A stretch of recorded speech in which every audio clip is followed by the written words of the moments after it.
All right, everybody, welcome to Patch and Crash, the podcast where gaming culture and life collide. This is going to be episode 4. My name is Hans, and I'm here with my good friends Mike and Paul. And Mike, why don't you tell us about today's topic? Yeah, we're excited about this today. It's the current pandemic has created this unique situation where everybody's working from home, and the big question now is, well, is this the future of game development and marketing, and what's the impact? What are the opportunities? And so we're going to explore that. But before we do, let's jump into play, hate, and miss. And so I'll talk about what I'm playing. I'm playing something you guys are going to love. This Barn Finders. I mean, I love games off the beaten path. I won't even tell you all the details. I'll let you go discover yourself. But just think sim scavenger hunt type thing in the I don't even know if you would say in like the hillbilly South or something like that. It's just it's got this very different kind of vibe to it. So I'm playing that Command and Conquer Remastered. I was a big fan earlier, and so I just started to play a little bit of that. I know how much remastered series you love, Paul, and so there you go. Hating men's fashion. Look, here's why. I mean, look at the white T-shirt guy. Because the moment I think I'm winning and I have it figured out, it turns out, no, I'm not a trendsetter, or at least I'm a trendsetter in the wrong way. I mean, who knew that there were so many choices, and I've probably I've been guilty of just about every single one of the bad kind of, let's call it faux pas, socks and sandals, tight T-shirts, pleated pants. I mean, who knew? Is that not the, no, I kid. So, but kidding aside, it's a constant battle for me. So yeah, men's fashion right now. What am I missing? This whole remastered thing has started something for me. It's going to be, I'm sure, exciting for Paul too. But when we get into this discussion at some point, but I'm missing the Halo Master Chief Collection. I haven't. That was where my first love was on the console, and I think that the beauty of nostalgia, and that Command and Conquer has kind of unlocked some of that recently. Is I'm like, what else would I like to play that I haven't played in a long time? And I think that just getting that Magnum pistol, in Halo, the first Halo, that just having that moment again, I think is something I'm looking forward to. So that's what I'm missing. What about you guys? Oh, wow. That one's hard to follow. I've been playing, though, Griftlands, the latest from Clay, who just put out so many cool games recently as well. I mean, Oxygen Not Included just came out of early access, and they've been doing all sorts of other projects as well. But Griftlands is a really cool kind of roguelite deck builder thing, inspired very much by Slay the Spire and the other similar games. But this one is such a great, it has everything, characters and plots and stories and great mechanics. Also very good sort of early access game. And I hate the fact that I can't just play, that I have to kind of play one game, because I've been also playing a lot of Path of Exile. That came out with a new league, a new season last weekend. And you really got to put your time into one of these like live service games to get the most out of it. So I can't really jump between games now. That bugs me. Just like I can't really focus on. I have to focus on one game rather than having to jump between games. And what I'm missing kind of ties into a little bit of the remaster era. I'm missing the time when games broke in interesting ways. Nowadays, if a game breaks, it just crashes, right? Or blue screen of death, or it just crashes to your desktop or something like that. But back in the day, you used to be able to like get some weird glitches, or you like walk through walls and get to other areas of a map or something like that. I mean, games used to break in really interesting and fun, unique ways. I gotta say that might be one of the most unique misses I've ever heard. It's like I like it when breaking games and I love that you tied it back to remaster. And of course, our listeners they don't always know the context around how much hate I think Paul has for remaster series, which is why it's fun to kind of poke at it a little bit. But I love that you tie it back to interesting ways to break a game, because it actually almost gamifies breaking. Yeah. But I mean, so speedrunners do their thing. Yeah, exactly. Oh man, speedrunning is mostly about just breaking games, and the Bloodborne series and the Dark Souls series. Well, Bloodborne is all one game, but they all have like interesting ways of glitching through maps, getting to places where you shouldn't. But I actually do. As you guys know, I play a lot of Dota. And there are like implementations of weird bugs from like the Warcraft mod era of Dota in Dota 2, which is now its own game, but they still kind of have to bring the weird bugs over because they had so much character, and nowadays bugs don't really have too much character. But Paul, how about you? What are you playing? Okay. So my wife and I recently played a game together on our phones, which I think the game is also available on Switch. It's called TikTok: A Tale for Two. It's meant to be played co-op, where each of you only has half of the puzzle. So she'll see one thing, I'll see another thing. We have to coordinate our movements. And it's not done over like Wi-Fi or anything like that. You literally have to pick up the phone, call somebody like old school style to figure out what are you seeing, what are you doing. Pretty interesting. It was a short experience. I forgot the name of the ladies that made it, but it was quite fun. Short experience, couple hours, but it was worth it. What am I hating on? I don't know how recent this news is, but I only got an email about it the other day. But I'm really hating the fact that Disney Plus doesn't come to Sweden until mid-September. Right. I need my Star Wars fix. I need it like every day, and this delay has been extremely painful. Yeah. Missing.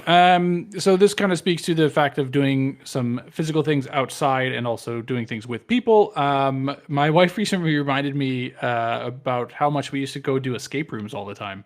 So I'm really missing the fact that we can't go do an escape room. Those things they're challenging. They're fun. You can get a bunch of people together. Hits a lot of points. It's a game. I mean, yeah. Gamified life. Yeah, IRL. That's what the cool kids say, right? Yes. I know. I love how I try to be cool. Come on, like that's the moment that you're supposed to be like, no. I mean, yeah, it's the TikTok game that Paulie had kind of started it. It started the wheels thinking of. Yeah, that was dope.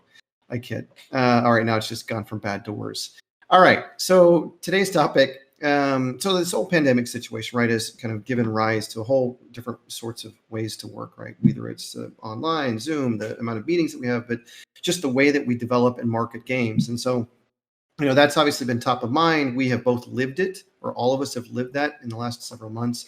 And it does beg the question of like, okay, all right, this is kind of the new norm, to overuse a term. What are the different elements, or is this a future of game development and how we actually service and market games? And so let's start there. And once you guys go and kind of weigh in first, and then we'll do our thing. I mean, I think I don't know if it's necessarily 100% the future, but I think it's somewhere in between. I think it's definitely going to influence what's coming down the road. I think there's a lot of good. There's some bad. It's a whole hell of a lot of different. That's for sure. Yeah. Yeah. I mean, that for me, just at a baseline, I think it will definitely cause change in the future. Because we're all affected by this, because we all work at game studios that have a working from home policy. I don't know by you guys, but at Fat Shark, the majority of the company are working from home. So there's like 5-6 people at the office every day. It's not unique to our industry, but it's kind of like a norm in the industry that like you have to be co-located to get all of the nuances of office gossip, but also being able to just get quick feedback from your colleagues, or be able to talk through a design or show some other work you're working on. I think that's a huge bit. Yeah, I mean, but we've also seen now that you can kind of do it, and there are studios that have been doing it for quite some time now. Ori and the Blind Forest. What's the sequel? The Will o' the Wisp, something like that. Yeah. Yep. Moon Studios. They've been doing it since its inception, right? Yeah. But they are few and far between, and mostly smaller studios. I'm really keen to see, like, once we sort of get back to normal or back to abnormal, or wherever we're going to end up, how this is going to affect the way we make games. So Paul, you're like, yep, this is going to be kind of a catalyst for some change. Not really sure what. I think is what I heard you say. Hans, you're like, same situation. It's just a matter of how much change.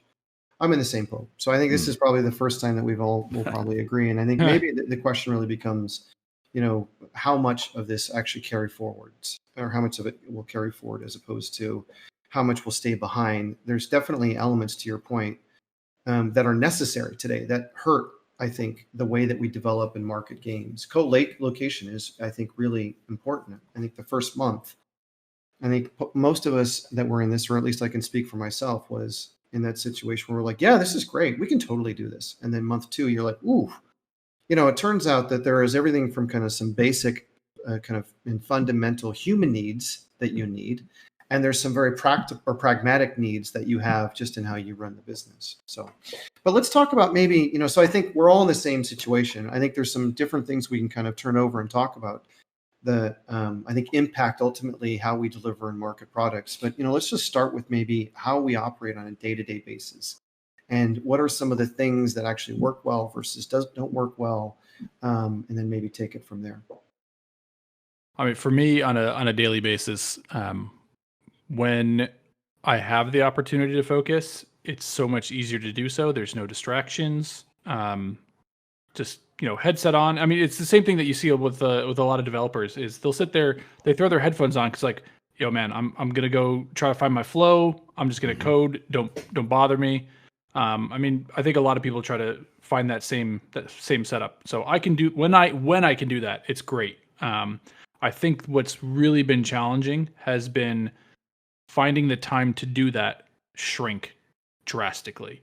The first month, I think, to kind of your point earlier, Mike, about like, yeah, this is great. We can do this. We're working from home. It's super fun.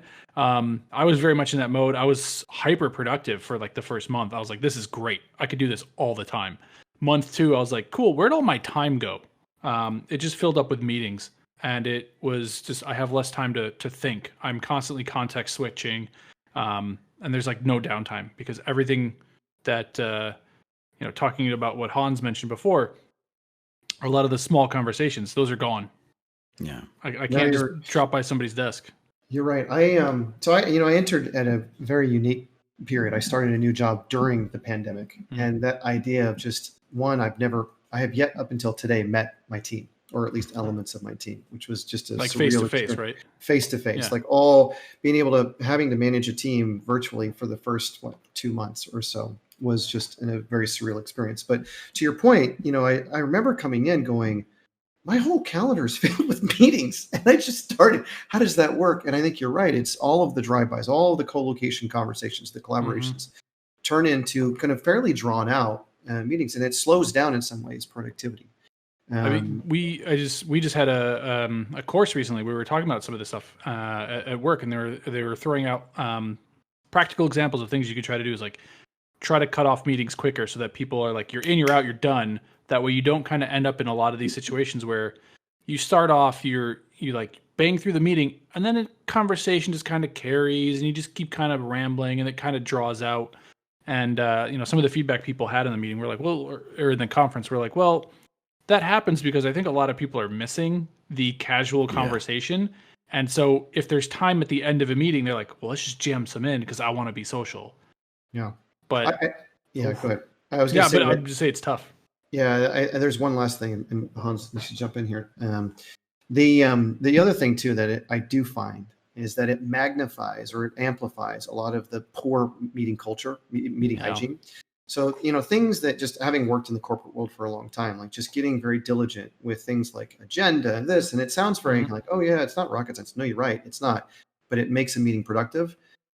Having less of that in this type of an environment just amplifies the lack of productivity, like the meandering in conversations and everything else. But here's what I think would be interesting for us to kind of discuss is there's that, right? Which is there's presumably some loss of productivity and there's a loss of communication. I mean, there is constant dialogues that we have, things where there's handoffs being missed. And we're like, wait, you said that? Oh, you said that. And as much as we have online tools to capture that insight and that information, just the drive-bys, the co-location is so powerful.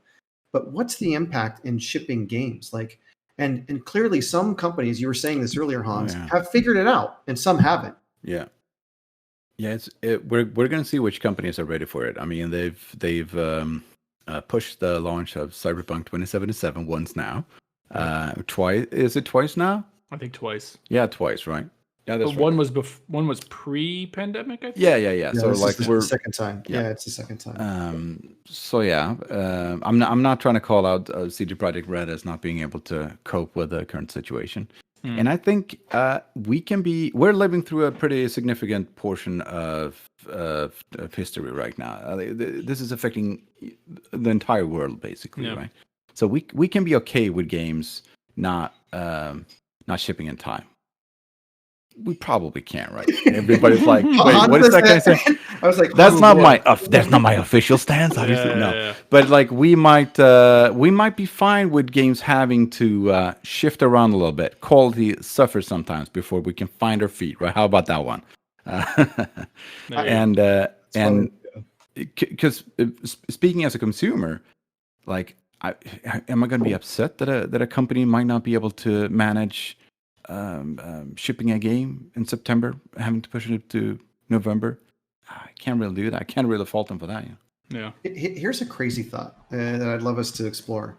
I think this is not unlike maybe, or here's the hypothesis. It's not unlike maybe early days of live service, where because there is a benefit to operating in some capacity. Let's call it working from home, distance development cycles, because there are advantages that you can unlock, right? Like maybe talent pools, other things that we've kind of talked about, right? And so some companies will have figured this out. Some will not, just like with live service.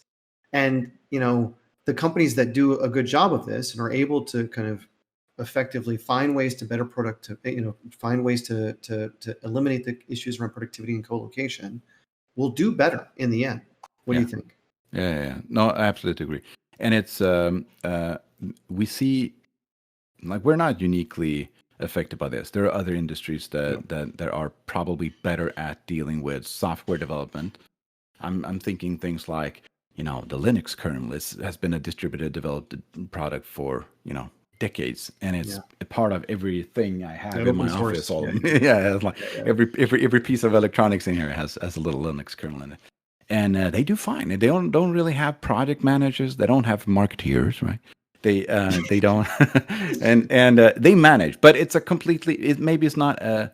They don't have the onus of having to create a thing that's also fun, right? That you need to iterate on. Hold on for a sec, Hans, because I think back in open source days, when let's call it OS wars and everything else were maybe more heated, and there was more pressure to ship. There was constant issues like with Red Hat and everything else. A lot of that kind of that was being fed by open source, and so I think part of it is it's. You may be right. I don't know, but I do remember that it sounds rosy on the outside, like open source, distributed development, everything else can work. But in that world, there are maybe more issues than we may think. They're just not on the same timelines, and they aren't under the same pressures to deliver. Yeah, and I also think that working across many different time zones also teaches your company to survive things like this. Even though for my company, we're all in the same time zone, even though we're working from home, it's kind of like, we're on different floors usually anyway. So I'd Slack a guy instead of maybe go talk to them. So but having to develop maybe say like the Linux kernel or something like that, you can't always rely on being able to call someone or ask them something directly. All communication is asynchronous communication, right? You send a Slack message and then you pick up whatever other thing you can do that isn't blocked by that specific question that you've just asked. So being able to deal with asynchronous communication. But I think that even there has been some companies that have tried to keep the conversations open, but they have been smaller companies. Like I remember when this stuff kicked off, I did a quick round of research and trying to figure out like, okay, what are some smart things to do? What are things you can think about? And some teams, and I think some of it was from a game company, if I remember correctly, they're like, we just have a constant. It was a Discord or Slack or some program. I don't remember which one, where they just had an open voice channel, right? And everyone was in it all the time, and they were like, people would just get used to overhearing conversations. Yeah. And they're like, hey, so and so, can we break out for a different chat? They'd go to a different channel, then come back. But it was meant as a way to try to allow for those like small, quick discussions. But it takes discipline, and it's a huge change of working from a lot of people. I think part of the what you described, like a lot of the asynchronous conversation, you're used to that when you're in a workplace because you know that you also have the opportunity to get up and go talk to somebody. When you go home, you're just like, well, this is the pattern or this is the habit I've created. This is what I do. I'll just continue that because in my head it makes sense. Like it's still a valid way. But there's a lot of things where like if you want to get hyper productive, or if not hyper productive, but if you just want to get back to like the same level of productivity, you need to change a lot of just ingrained behavior. And the Yep. challenge that we have is also we know that this is somewhat temporary. So it's like, well, how much do you commit to something new when you're like, maybe we'll get done soon? Yeah. But I also, it's temporary, but it's been long enough to where you actually start to commit behavior. You know what I think too? Here's one other thing I'll throw out there. It's probably not going to be popular, but it affects all of us. Maybe we have different behaviors than other generations. No, that's true. And so we are kind of like, I'll tell you off the cuff, I don't like this environment. I don't like it. It is uncomfortable at best. I think it's one of those situations where I want to have a conversation in a room with the team, and I want to have that because it's such more rich dialogue, and you get so much more nonverbal communication. You can assess the situation so much easier, and I feel like you're so much more productive. Full stop. But I think that I was just going to say this one thing, but I think that may also be a generational thing. I think if my son was here, he'd be like, "Yo, Dad, we slack it." And they have such a different behavior in how they collaborate than we do. And so anyway, I think what's really interesting about that, one of the things you mentioned is like so much of human interaction is actually based off of body language. In that same seminar that we went through the other day, they reminded me of the fact that it is like 70%, I think, of interaction you have with people are nonverbal cues. Yeah. And like you only get some of it when you're doing like video calls, right? Like there's still a lot of other things. Like if you shift, like sometimes if I'm folding my arms because I'm kind of displeased with something, maybe the camera cuts that off. So someone doesn't understand like my stance has changed, right? I think that stuff really plays a part, like you said, Mike. But you also said like, younger generations might have, they might be more pliable to this. Yeah, exactly. Yeah. Like they're like, this is normal for me. So I understand how to read the communication when it's only like, chest upwards. Yeah. And for them, they're like, I got it. It's fine. Animated GIFs. The question then becomes though, right? Because there's like this, to your point, there's this temporary situation. Some of the stuff is going to fall out. Some of it's going to stick. What does that kind of future look like? Because there is some opportunities this unlocks. I think, we had some of this discussion, outside of this forum, but just talking about unlocking talent and how difficult it can be to recruit locally. And what does this look like? And, oh, by the way, we should also talk about that. This isn't entirely new, right? This way of working. Yeah. We're talking about it as this earth-shattering kind of change. And the truth of the matter is there's just been gradients of it. There's been elements in different development environments and different companies. And some we've worked with and I've worked with in the past actually do this relatively well. Multiple studio environments, it becomes challenging, but they do figure it out. So I guess that's the question maybe is like, what does that, let's fast forward 6-12 months from now. Yeah. What does that future look like? And that's kind of a two-parter, one. And two, before that, what's the impact in the next 6 months to players, do you guys think? I'll take your second one first. I think the impact of players is starting to see slower pace on some games. I think other updates, is that what you're referring to? Like updates? Yeah, updates or just launches. Like we've seen a couple high-profile games move. There were, earlier or even recently. I think that some games are built and set up in a way that they're just going to continue to be updated constantly, and people might not notice a change in service level, but behind the scenes, I bet it's going to be a lot more chaotic, and they're going to struggle to keep that pace. But I think ultimately, not too much changes. I think it'll just be like people will find it annoying rather than anything else. Okay. Yeah. But I mean, at least in the next 6 months. People also been picking up on gaming, right? I mean, different industries are affected differently by this pandemic, and gaming is something that people do more now, and they spend more money on it. That's a good point. Yeah, we see that in those numbers. So like we might actually have a little bit of a golden age because people are more committed to this form of entertainment than going to watch movies. That is, but yeah. It's an interesting. Yeah. It's an interesting angle. I mean, we haven't really talked about the benefit from the overall kind of industry that, sadly, of course, right? Let's not. I mean, there are people who are suffering through some hard times right now. But yes, like For the three of us, at gaming's been an least. outlet, but gaming has been an outlet, right? And so I think that you're right about that. But I think in near term, you're right. I think it's interesting. There's been a couple of stories that we've been faced with, right? With little things like, hey, we're going to go do some consumer research, guys. Oh, how are you going to do a focus group? Now, fortunately, there's tools that we've investigated that you can do that, and we've been able to adapt. But it's just a different way that we've ever had to run research before. Right. We've never run it this way before, right? Which is distant research. It also enables other opportunities where we can go to different locations, different cities, and so it is an interesting time, I think, to be in the business, to learn. And I think if the worst thing that comes out of this is we expand our horizons of, our utility belt of things that we can actually use. So as an example, previously to this, I think, let's use the research example. It could be like, no, we can't do research unless we get in Chicago, whatever it is, right? Yeah. Or one city, or they're not available. Now it's like, no, let's just open it up to kind of distance research. Yeah.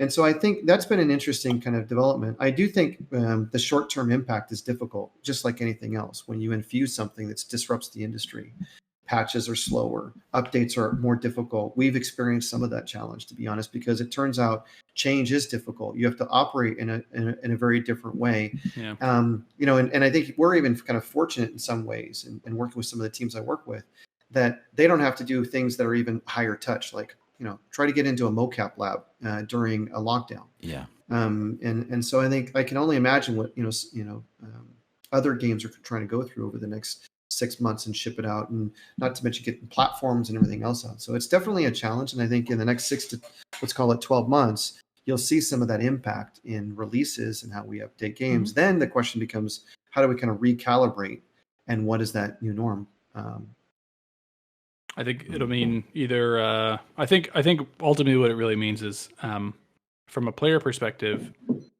they're not going to care. They just keep updating my game, right? Like for live service games, while they can understand the challenges from their perspective, they're like, but I still want things at the pace I was getting things. So the demand will always be there. So it's the onus will be on companies to figure out how do we match that demand.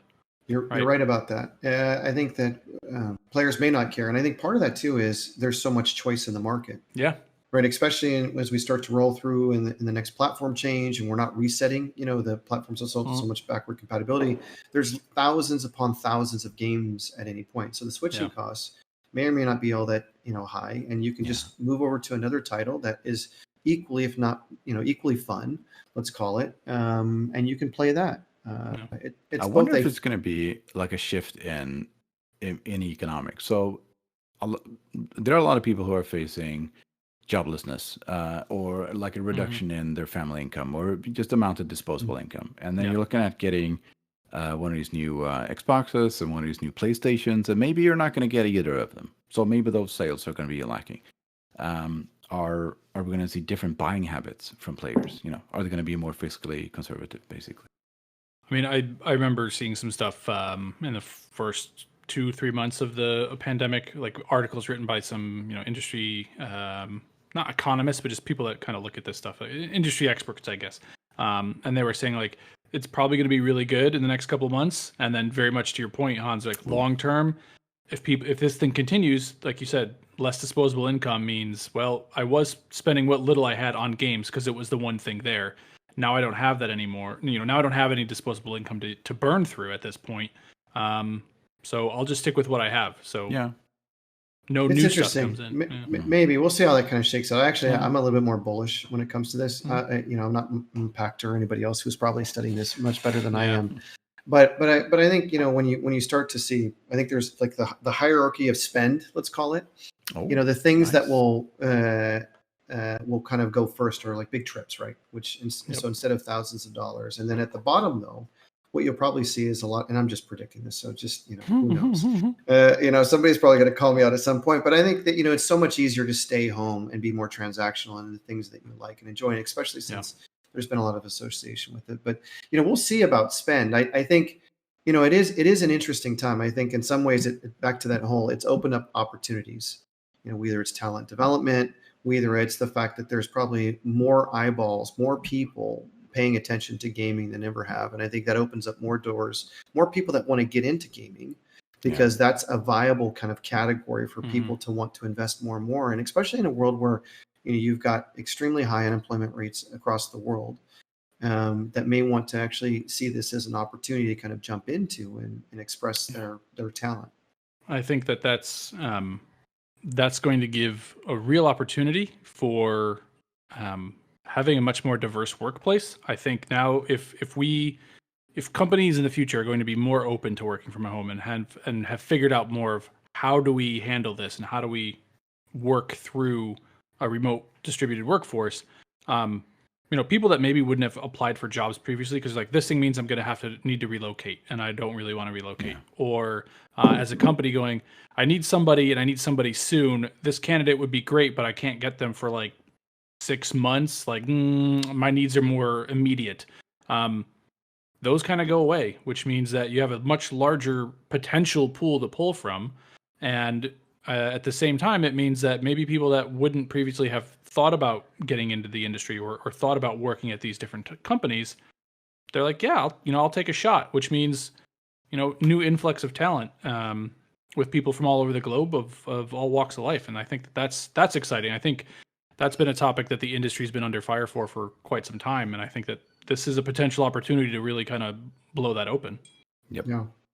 Also, other types of organizational structures. Maybe, we see creative collectives making games together rather than the sort of pyramid, hierarchical companies that we have making AAA games or something like that. So, are you saying my job's under threat? I was just gonna say, what I love about Hans is that every now and then he just like, he sit there, and he'll pull out a zinger, and you're like, where did that came from? No, that's a good idea. I like that. Or I mean, not a good idea, but it's a good thought. It really is. It is interesting. Like, I think there is going to be some organizational discussions, like how can we operate in a different way.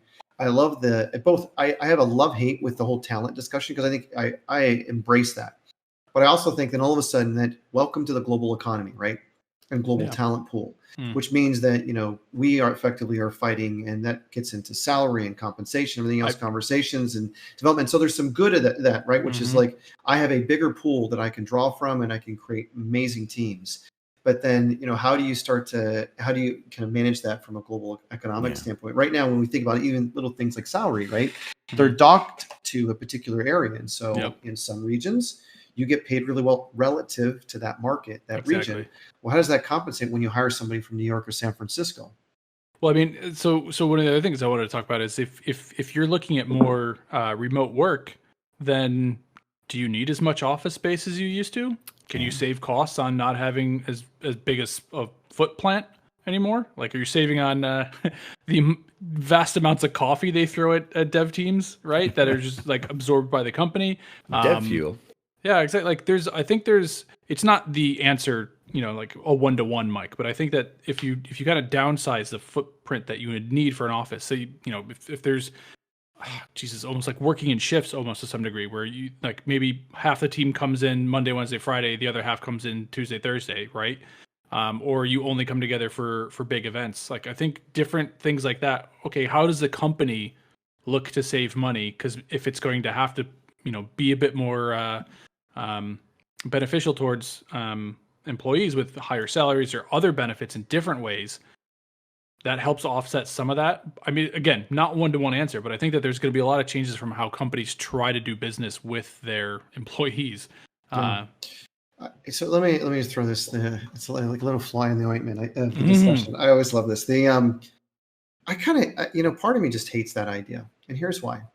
As a traditionalist, some of the things that I think set gaming apart, and maybe I'm romanticizing this vision of it, but is this idea of like small craftsmanship of art meets kind of technology huddled together, creating this vision in one place together, right? It's almost family-esque, right? A garage. And right. And some tech companies, but I think they've become, every time we start talking about shifts and everything else, it just becomes more like a factory and more corporate. And we lose the luster, I think gaming and gaming development, and in particular, let's call it independent developers, really have. And I love that. There's something very kind of romantic about that idea that I think is very different than many other industries or companies, and I just want to preserve that. And so when we talk about this, right, the other part of the yin to the yang of that conversation, I guess, maybe that's not the right term. Yeah. But anyway, that's not, but it's okay. We'll keep moving. Is that it kind of destroys that romantic vision of what game development, game teams are. I think that's a whole other topic, but I'll leave you with this. Gaming is still a business. Oh God, that's such a corporate. You're welcome. Enjoy that. Yeah, Paul, like seriously, let's go ship him off to a corporation. But of course it's a business. Of course it's the business. But you know, there's the kind of on the spectrum of highly commercialized businesses. We are working in shifts, and it's a factory, and we produce shit. Versus it's artful. Like the beauty of gaming is it's straddled both. Yeah. And I think the companies that you see that are super commercialized probably have the least connection with their fans, but they produce maybe a lot of profits, and the vice versa, I think, could be true. There's my sermon. Whole other topic. Pastor Mike, yeah, and Pastor Paul. But what do you think, Hans? Well, actually, not in our entire audience might not know this, but we all live in and around Stockholm in Sweden, and we work in this industry here. And Sweden is a hub for games development. So if you go into a game store and you look at the top shelf, you're going to see a game made in Stockholm, Uppsala, Malmö, Stockholm, which are kind of close, right? And our offices are like 2 kilometers in a geographic area. Yeah. And we all vie for the same kind of talent, right? And we all ask people to commute to, this region of Stockholm. And a lot of people who are really good at what they do can't do that, or won't do that, or don't want to do that.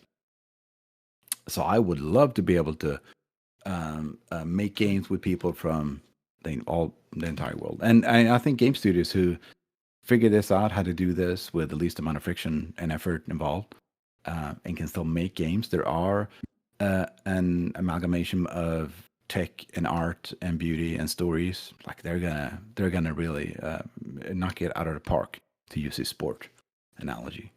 Nice. Sports. Love it. Wait a minute. Did you just use American baseball? I've seen a baseball game. So yes. I just want to let that sit for a second. Like it was such a. It almost sounded natural though, Hans. Mm-hmm. It was like we're gonna knock it out of the park. That's so good. Okay. But no, I think you're right. It's a good way to kind of have it's a good argument. Yeah. And maybe we've sort of exhausted this topic for now. I'm sure we're going to revisit this in 6 months. The situation is going to look way different. Maybe we're all working from home then still, or we're back at the office crying and hugging and getting back to work, because that's what I'm going to be doing. But yes, thanks everybody for listening to this one. And remember to stay safe out there. Oh, sorry, we're back, everybody. I forgot an entire segment that we used to do. We used to do something called That's Fucking Cool, where we talk about things we find that are fucking cool. So sorry about that, guys. Mike, Paul, do you have something for us today? Paul, you go ahead. All right, cool. I went last in Play Hate Miss, so I'll go first now. So if everybody remembers what I was missing in the beginning of the show, it was escape rooms. Well, good news. There are tons of replacements for you being able to leave the house and go to an escape room. There's like 3 or 4 different types that we've found up. One, there are some apps or mobile games that you can get that kind of simulate that type of experience. There's a few of them. I think one of them is called The Room. That's there's like a whole series of those. Right. There's some other stuff. There are board games that simulate that experience. We've played a really good one. I forget the name of it right now, which is terrible because I just said it was really good. You figured that would stick in my brain, but it was like a year ago. But I think that it's good to remember that those exist. And then there's some that you just my wife found a couple 2 interesting ones. One where you download an app, you print out some pages, and you kind of run it yourself. And then here's the wackiest one that we've found. There is a company where you direct somebody from that company around a room virtually. So they're holding a camera, and you tell them, go to that dresser drawer, open it up, look inside. You're basically commanding somebody else to go do a thing. Wow. That's pretty. I was like, that's crazy. I kind of want to do that, and I just want to like have numerous people shout commands and just watch them get confused. Right. Like, I need to look into it more, but Well, they have like a GoPro on their forehead or something. It's like Something VR, like but that. more fun, I guess. Basically, it's like oh, it's crazy. It's crazy. Right. Okay, that's fucking cool. That makes up for maybe last week, which I don't even know what you had last week. It's like a doubler. So I'm going to take it a very different path, which couldn't be. I think it's cool, but now I'll be honest, I'm slightly intimidated by that. Yours, Paulie, because now I'm like, okay. But here's the thing. Mine's a little bit more serious note. So I was reading this article where it said the number one concern that Gen Zers have today. Do you guys know what it is, by the way? The number one concern. And by the way, these are the 1996 and Right. older. Or So numbers. the people that used to be the young folk. No, these are the young folk. These are not the millennial. These are the Gen Zs. These are the youngest ones. I think it's like 2 to 25 or something like It's that. they either fear climate change or they fear boomers. One of the two. I think it's and both actually together. I think they're connected somehow. Yeah, they're connected. So Pew Research did this study, and they said the number one concern amongst them is climate change, which it's not surprising, right? Like we're basically handing the keys to a broken car and saying, "Hey, good luck with that." Yep. And they're worried about it, and you see that, and I see that with my own son and his concerns. And so here's what was fucking cool in my mind is that I happened to pick up on another article that I was reading about this, and it said that some Sydney engineers have developed a way to convert a lot of the CO2 emissions, which there's like over 400 million whatever parts per million in the atmosphere, which is like the highest over at least 800,000 years, right? So it's a ridiculous amount in the sky. Sorry, I said go team. Go team, yeah. And we're feeling it right now, I guess. But here's what's cool, right? So they've been able to convert these harmful CO2 emissions into chemical building blocks for fuel. So the repurposing. And so, okay, yeah, that's kind of geekish cool. No. Here's what it is. Like, that's not going to solve climate change. But science, turns out, is fucking cool. And so I think, there's some things in the world that, these moments, right? Because it's sometimes a little dire, and this isn't nearly as much fun. But it is a little dire, but there's these moments like this where I'm like, okay, it turns out there is some cool shit that's even outside of our industry that I really love to see. So that's my story. Right. Yeah. Speaking of some kind of opposite end of the spectrum of prognostication. So Cyberpunk 2077 just came out today with an awesome trailer. And I'm a big fan of Cyberpunk, like the aesthetics and the sort of worlds in that genre. I'm not really looking forward to a future that is like that. But the way we're going, with the CO2, maybe we have a watershed moment coming here. But they as they announced a new release date, which is in November, right? I thought it was November. I could be wrong. I think it's in November, yeah. Because it was originally in they shipped. Their September was the date they pushed. The trailer is really, really fucking cool. And I have so high hopes for that game. It's never going to be able to live up to them. Obviously, that's what hype is about. But the trailer that everybody's seen by now is really fucking cool. Cool, man. Yeah, that's why I don't watch trailers. I don't want to get hyped. No, I know. Oh, come on, Paul. That's not true. No, it is, man. Really? I do for movies, games, anything. I do not watch trailers. No. Okay, I really. So when was the last? Are you saying when was the last time you did watch a trailer? Okay, well, I mean, this is a bad example because it just came out, but it's the Star Wars Squadron stuff because it's Star Wars. Okay, time out. It's impossible to avoid. Credibility, by the way, out the window. Yeah, exactly. I don't ever watch. Never watched this. Well, okay, this is a bad example. So 3 days ago, yeah, exactly. But the thing I actively try to avoid it for the most part. I'm not always successful, to be fair. But I actively try to because I don't want to get expectations up because just watching the echo chamber of what happens in various social media sites, people are like, oh, this thing's gonna be the best, blah, blah, blah. And then even if I don't engage with it, it still hits my mind. And then I just start slowly building up expectations. And then when it doesn't blow my mind, I'm like, well, then this thing was shit. So Paul hates disappointment. Yeah. Paul I hates do. Disappointment. You know what I would rather be surprised. I could not be more different. And I watched it for so many reasons. Like one, I'm like, hype train, woo, woo, let's keep that train going. And then I also will pick it apart. I'm like, that was a shitty train. I'm like, who's their marketing person? Oh. I kid, kind of. Yeah, all right. Okay. Well, Yeah. All right. And I think that's the end of it. For real I'm this gonna time. for this time. So yes, stay safe, everybody. Thank you all for listening. If you want to see more episodes of this podcast, please check out patchandcrash.com. Also, follow us on Twitter @patchandcrash, where we post about new episodes or live streams.